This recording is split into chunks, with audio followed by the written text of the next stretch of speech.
Okay, this is part 3 of our C# botnet tutorial, and last time we left off we were just at the client state function.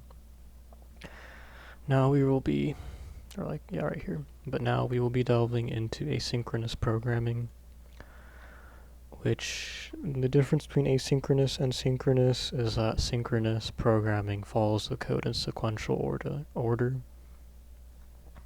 So we can only really run one line of code at each time. But let's say we want to run two different lines of code at the same time, or two different functions. That's where asynchronous comes into play. And for this video, asynchronous will be coming into play when we receive our commands from the host server. To make that, we are going to make a static async void. No, it's not going to be void, it's going to be a task. We're going to call that task our read task. As you can see, it's red because or green because there's no await, but we aren't awaiting anything. This thing should be running at all times. As usual, we're going to encapsulate all of our code. Try catch statement. Just put exception E for now. First thing we're going to do is we're going to run a task. Await task.run, and this is going to start a new task which will run all this code asynchronously, so it'll just keep on running no matter what. And we're going to do that. That should be correct. Okay, let's make some room. There's going to be a lot of stuff in here. First thing we're going to do is we're going to run this in a while loop, and we're going to add a static boolean called kill.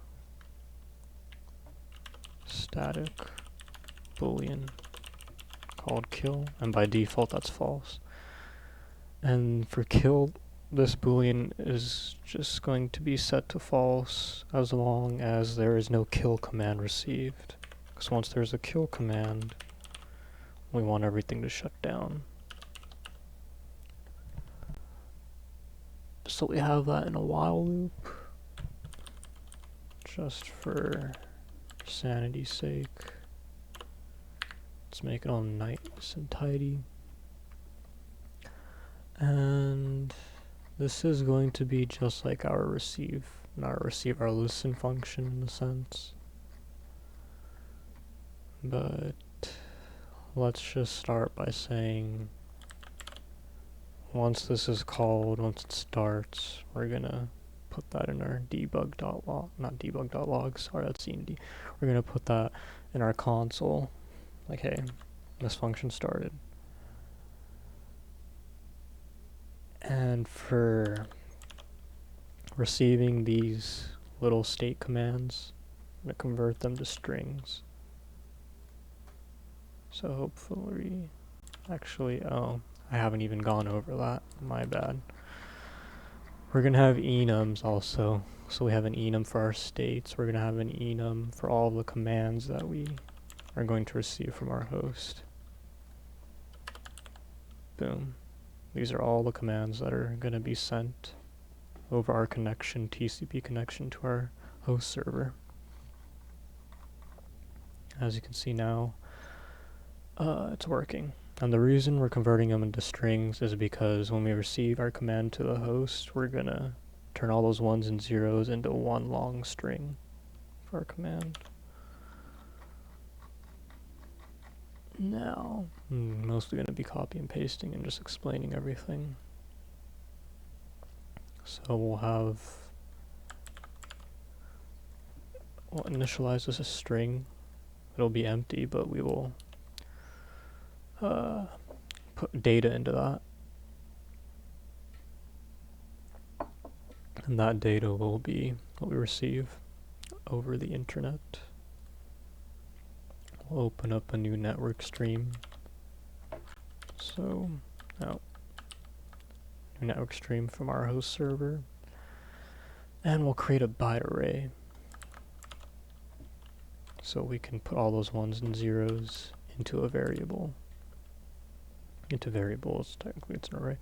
But, so let's get an integer, which will be how long the data is that we get. The total length, I guess, yeah. It's gonna turn into an int. And let's populate that string with those ones and zeros and turn them into an actual string. So we're gonna get the data, which is our byte array. Obviously there's no, this is an offset, we don't need to care about that, but this is gonna be the length, and we're gonna translate it into string using encoding.ascii.getString. And that's great. Now we have our string, which is our command. Now we need to figure out the logic of what do we do with the string components. So first, let's put if ret dot equals command stop. We are going to put client state, we're going to update our client state to state.client, state.client stop. If we receive a pause command, just put that command pause, then we want to put our client state to state.pause. And if our command is equal to, let me look at this. Let's just put resume. There's a resume command, but yeah, I don't know why it's not here. But we could just put if it ret dot equals command dot resume dot toString.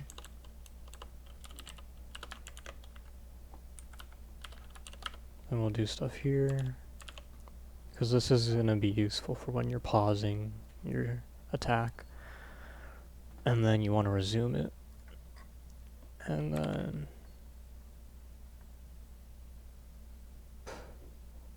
we'll also have a start,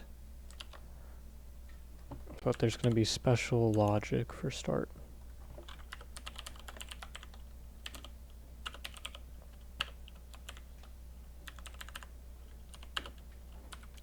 We only want to start again if we are stopped. Not when we're paused, not when we're resumed, only if our client state is stopped.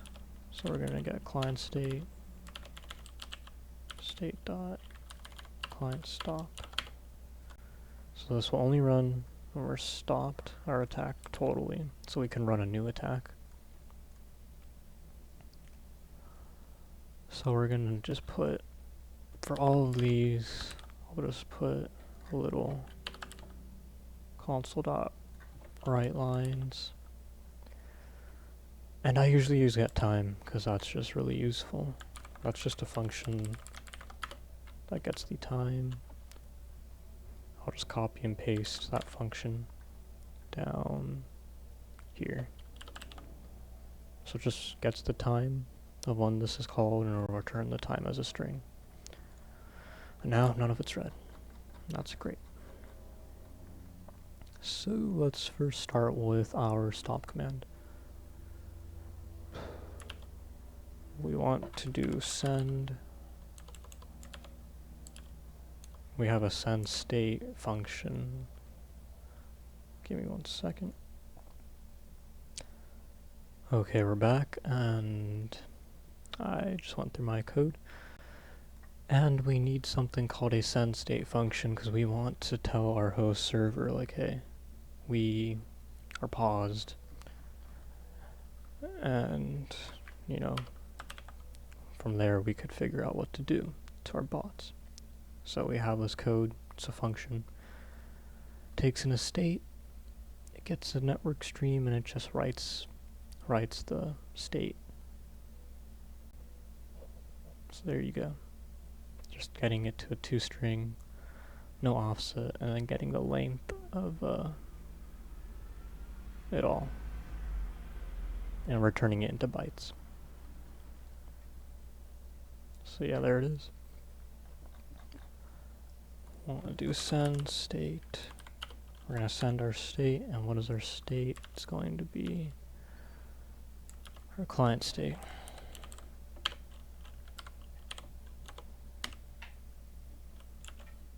It's green because we're not awaiting anything, but who cares? It works, it works. And after that, we want to listen for a response from our server. So we're going to call the listen function.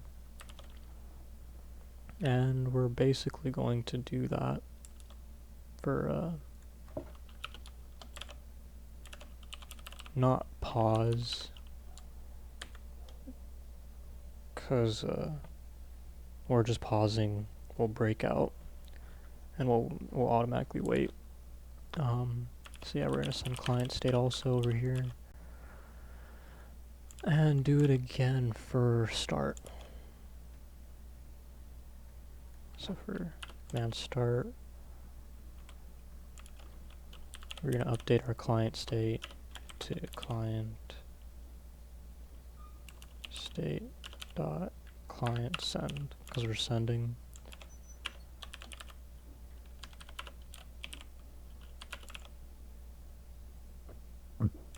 Actually, we don't need to write lines. Actually, no. If you want, we could do a write line statement saying we are starting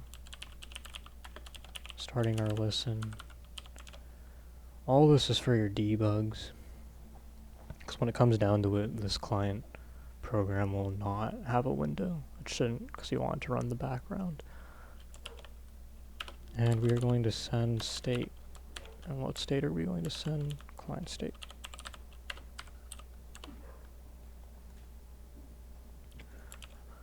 Now comes the fun part. If we get a resume from pause, so we're going to get try, catch, because there's obviously errors that are possible, because I have encountered errors while running this code. We're going to update our client state to client.send, because we have gotten a resume command, so we're going to start sending again. We are going to send our state to the server. We're going to say this is the command received, and it's going to be command resume.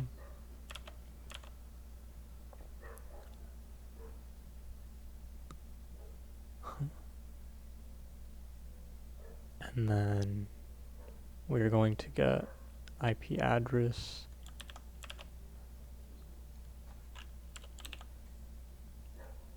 command.0, but see, command does not exist. So we need to reference command. And that is a static string array. Now, when we're doing resume, we need to obviously have the data of the previous target. We're going to store all that information in a command. And let me look.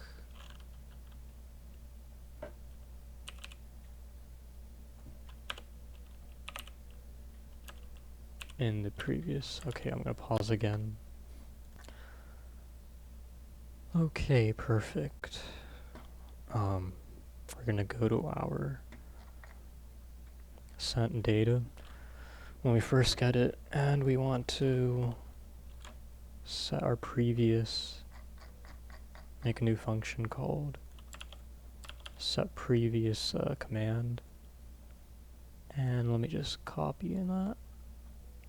We'll get actually two functions.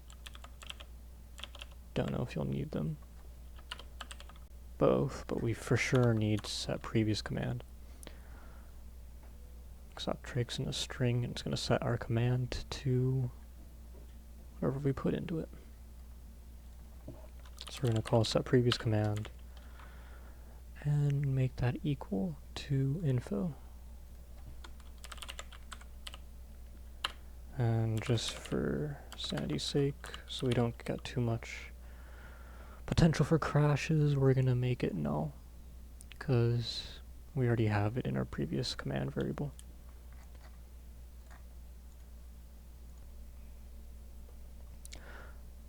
Okay, so we have our command, previous command in our array, and we're just going to put that into our options, sent port. We're going to parse all that stuff, and whether we want to use DNS amplification or not. Yeah, we have that already implemented. We don't have the actual function though. And then just to make sure, you know, all the command stuff is correct, we'll have a console.write line. We'll just write all the contents of the string out, and we'll call a send function that we have not yet written, so should show up as red. That'll be in the next video. It matters not. I don't know why that happened. Okay. Matters not, we'll do the send function in the next video, and just to wrap it up, we'll encapsulate this. We'll fulfill, I don't know what I'm saying, but we'll put stuff in this catch function. We'll just put there's a resume error, and we're going to call restart. We're going to restart all the way. That's all for this video. I'll probably upload another one in like 2 months, I don't know. Yeah.